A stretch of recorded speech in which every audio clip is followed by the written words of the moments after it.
Hello বন্ধুরা, আশা করি ভালো আছেন। অষ্টম শ্রেণী গণিত বইয়ে ক্লাস রুটিন বের হয়েছে, তো আপনারা দেখতে পাচ্ছেন আমি আপনাদের পড়ে শোনাতেছি। অষ্টম শ্রেণী গণিত বইয়ে ক্লাস রুটিন গাণিতিক অনুসন্ধান মানে প্রথম অধ্যায়। একক যোগ্যতা থাকবে 1.8/8.4 এই দুটি যোগ্যতা থাকবে। এর মধ্যে থাকবে 8.1-এ বিভিন্ন গাণিতিক অনুসন্ধান প্রক্রিয়া এবং প্রাপ্ত বিভিন্ন সমাধানকে এবং একই সঙ্গে ক্রিটিক্যালি এবং মুক্ত মন নিয়ে দেখার এবং যৌক্তিকভাবে যাচাই করতে পারা। পাঠ্য বইয়ের সমস্যা 2 ও 3, পৃষ্ঠা নং 15-এর 1, 2, 3, পৃষ্ঠা নং 18-এর 1, 2, 3, পৃষ্ঠা নং 19-এর 1, 2, 3। 8.4-এর সমস্যা সংখ্যা রাশির প্রতীক ব্যবহার করে সম্পর্কে প্রকাশ করা, বাস্তব এবং বিমূর্ত ঘটনাগুলো প্যাটার্ন ও উদ্ঘাটনে আগ্রহী হওয়া। পৃষ্ঠা নম্বর 18 ও 23। 2 নম্বর অধ্যায় দৈনন্দিন কাজে বাস্তব সংখ্যা।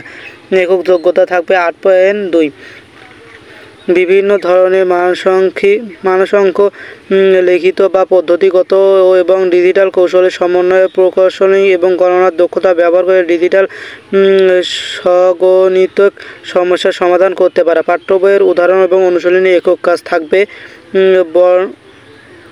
বর্গমূল নির্ণয়, ঘনমূল নির্ণয়, ক্যালকুলেটরের সাহায্যে সংখ্যা রেখায় মূলদ ও অমূলদ সংখ্যা। 3 নম্বর অধ্যায়ে থাকতেছে ঘনবস্তু, দ্বিপদী ও ত্রিপদী একক যোগ্যতা। 8.3 আর 8.4। 8.3 জ্যামিতিক আকৃতির যে রাশিগুলো গাণিতিক সমস্যার মাধ্যমে প্রকাশ করা যায় তা উপলব্ধি করে অনিয়মিত জ্যামিতিক আকৃতিগুলো পরিমাপ করতে পারে। পাঠ্য বই এবং অনুশীলন সকল একক কাজ। চিত্র এর মাধ্যমে নির্ণয় করতে হবে। ঘন নির্ণয় সূত্রের ব্যাখ্যা, লসাগু ও গসাগু নির্ণয় করতে হবে।